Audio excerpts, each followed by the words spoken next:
Once again, good morning, everyone, and thank you so much for joining us today. To formally open our colloquium, help me welcome Dr. Maria Antonia Tanchuling, Dean of UP College of Engineering, for our welcoming remarks. Magandang umaga sa inyong lahat. Welcome to the Colloquium of Project SINAG. Congratulations to the organizers led by its project leader, Dr. Ark Principe, for hosting this and showcasing the latest studies on solar energy of research, different studies of researchers from different institutions.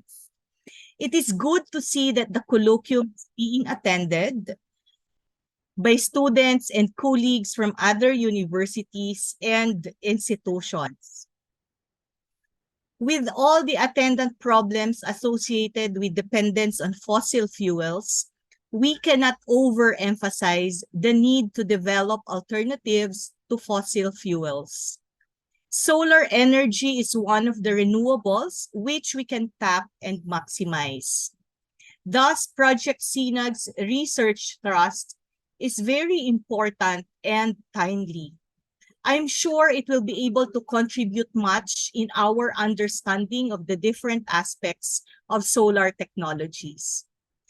The UP College of Engineering aims to contribute to nation building through an inclusive and sustainable development. Conducting research on renewable energy, specifically solar energy, is one step towards this goal.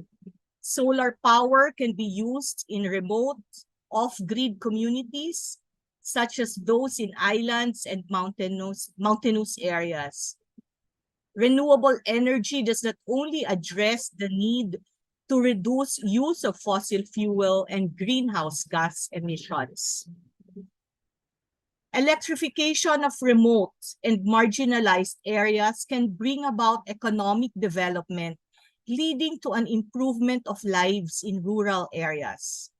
Rural development is the key to lasting peace in conflict-stricken areas. To our researchers, your study has ripple effects.